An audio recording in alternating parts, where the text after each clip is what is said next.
Hey guys, what is going on? This is Wrestlelamia back with another episode. TLC is over, but there's sure to be fallout on this week's edition of Friday Night Smackdown. Join us now as Wrestlelamia analyzes the 20 December episode of the Blue Brand, as well as the wildest wrestling news stories and rumors you need to know, including another big achievement for AEW, Ric Flair's trademark battle over the Man, another WWE superstar signs a new deal, the Young Bucks leave Twitter, the Revival's new role, and more. As always, Wrestlelamia isn't going to recap the matches, but look at the good, the bad, and the downright ugly. The good. A new era begins. Daniel Bryan's opening promo was a fantastic way to introduce a persona the WWE Universe hasn't seen in some time, that of the hungry superstar who had to prove himself and who did so again by beating down Wyatt at TLC. Bryan's vow that he is going to teach Wyatt to feel pain again was inspired, and it was put to further use by the next segment. Building off a strong angle. The WWE did a great job building off the heat generated by Daniel Bryan returning at TLC to attack Bray Wyatt by incorporating The Miz, King Corbin, and Dolph Ziggler into the show's opening segment. Not only was it unexpected, but it was a good way to give Corbin and Ziggler the rub from the white-hot Bryan. Lacey Evans' push continues. Lacey has a lot to offer the WWE Women's Division, but most of all, it's the charisma she brings to the WWE. Few people would deny the women's division has many gifted athletes, but most of these superstars leave much to be desired in terms of charisma and promo skills. While Lacey Evans needs to improve in the ring, she's doing so quickly, and she has that special something that could make her not only a breakout star in the women's division, but a breakout star in the WWE. The bad. Non-title nonsense. Non-title matches are often a good way to show that an individual or team is on the rise and worthy of a title match. What often happens is that a wrestler or tag team wins the non-title match, making the subsequent title match more exciting. While a wrestler or team doesn't have to win a non-title match every time, tonight's two non-title matches were a complete waste of time, as the team of Cesaro and Shinsuke Nakamura were wasted in a meaningless match against The New Day, as was Dana Brooke against Bayley. One non-title match would have been fine, but since neither match advanced a program, why didn't the WWE put Cesaro and Nakamura against someone else, or Dana Brooke against someone else for that matter? Let the burial begin. The WWE is known for having its wacky moments, but the Miracle on 34th Street fight was the beginning of a burial for the Revival. See our story on the Revival in our news section. Granted, Scott Dawson and Dash Wilder have made it clear that they want out of WWE, but it's sad to see WWE wasting such a good team. The ugly. Tonight's show had some strong segments, including the opening promo, the Lacey Evans vs. Sasha Banks match, and the tag team match that closed out the show. Add in The Fiend's menacing laugh and the announcement of a triple threat match to determine the #1 contender, and you had a show that actually gave fans a reason to tune in next week.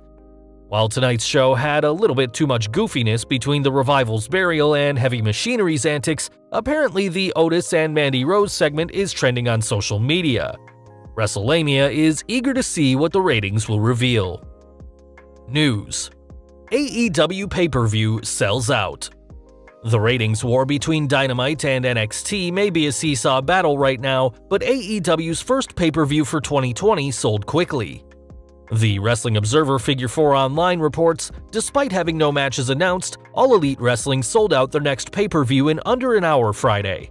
Revolution, scheduled for Saturday, February 29th at Chicago's Wintrust Arena, will be their first pay-per-view of 2020 and the fourth pay-per-view in their history. While the exact amount of tickets sold wasn't released, capacity for the venue is listed at just over 10,000 for basketball. Dave Meltzer noted that most tickets were sold out in 15 minutes, partially due to a pre-sale that took place yesterday. He added that the sellout would have been faster than an hour had AEW not released some limited visibility tickets at the 45-minute mark. What's particularly impressive about this sellout is that the majority of the seats do not appear to be purchases by scalpers. Dave Meltzer noted the sellout was done with no significant scalper activity, which would make it the first major show to sell out without significant scalper activity since May. AEW is capitalizing on the Chicago Comic and Entertainment Expo being held that same weekend, undoubtedly hoping to get fans who may be attending the convention.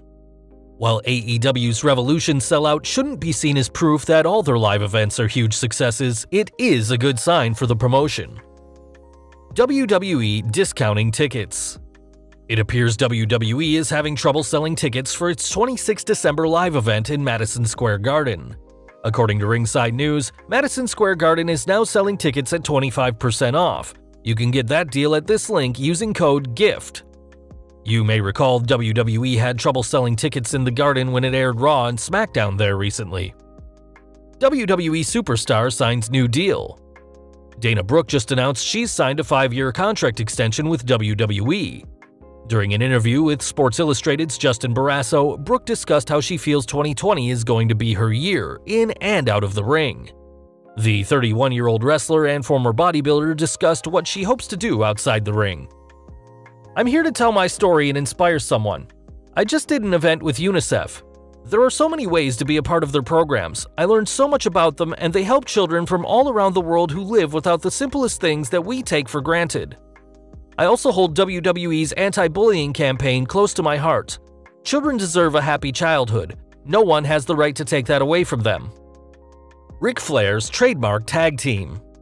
Although Nature Boy Ric Flair is one of the greatest wrestlers of all time, it's only recently that he's gained an appreciation for the money that can be made in merchandising yourself and the equal importance of protecting your intellectual property. Flair chatted with Wrestling Inc. about what he's learned. "Everyone's become aware in the last couple of years about how important it is to trademark your own name. They prepare themselves for the future because, as we all know, it can last 2 years, 10 months, or in my case, 47 years. The key is to be able to walk away at the end of it, and if you've been successful, then have some control of your name through trademarks." Flair found out the hard way when WWE began marketing Becky Lynch as The Man. Flair, of course, spent his entire career cutting promos on how if you want to be the man, you've got to beat the man, and was dismayed when WWE wasn't cutting him in on some of Lynch's merchandise profits from the Man moniker. During the interview, Slick Rick discussed how much his wife Wendy, who longtime fans may remember as Flair's storyline maid Fifi during WCW's Flair for the Gold Talk segment, has helped him optimize his merchandise revenue and help him with his recent healthcare issues. New role for the Revival? Is the WWE looking to bury the Revival in case they decide to leave WWE in 2020 as promised? If a recent story in the Wrestling Observer newsletter is right, it looks like WWE has a gimmick designed to make them the laughingstocks of the WWE. According to the latest Observer, the booking plan on SmackDown is to turn the Revival into comedy characters. There are mixed feelings on this for obvious reasons, and it still may get shot down, but the deal where Wilder tripped and fell during the ring entrance was supposed to be the start of it. The Revival only have a few months left on their contracts and haven't agreed to a new deal after attempting to get a release months ago. It would be ironic if the Revival got over with the new gimmick and WWE's effort to sabotage them backfires. Rey Mysterio involved in 2 feuds. Could it be the WWE is actually stretching its storytelling muscles, using one established star to help get over 2 programs involving younger talent? It sure seems like it based on the reported plans for Rey Mysterio on Raw. For Raw, current ideas are to push Carrillo and Andrade in a program to try and get both over, as well as Andrade with Mysterio, and Mysterio with Rollins and AOP, and Rollins with Owens. It's having top guys with 2 different programs instead of 1. There are 2 things to consider with this. The first being whether Rey can work through this program without getting injured, something that, sadly, he hasn't been able to do of late. And the second being how important the US Championship has become now that Brock Lesnar is WWE Champion. The WWE has talked about wanting to elevate the US Championship, and it looks like it's doing so, albeit at the expense of the WWE Championship. In many ways, the US Championship has become the de facto top belt on the Red brand. The Young Bucks off Twitter. Nick and Matt Jackson have said adios to Twitter, with Matt's final tweet being, "I've had a fun time on this app for over 10 years, but it's time to finally hit the X. I'll see you on BTE." According to a report on Ringside News, on Friday night, fans noticed that both Nick and Matt Jackson have left Twitter. Matt Jackson has deleted all of his previous tweets, and Nick Jackson has deactivated his profile. The Young Bucks have always been social media savvy, so you can be certain this is part of a calculated strategy to make the most of the internet in promoting themselves. The question becomes, why has Twitter been taken out of the equation? Well guys, there you have it, Wrestlalamia's analysis of the 20 December Smackdown, as well as the wildest wrestling news stories and rumors you need to know. Did you watch tonight's show? If so, what did you think? Be sure to leave your comments, and don't forget to subscribe to our channel, follow us on Instagram and Twitter, and I'll see you next time for some more wrestling content.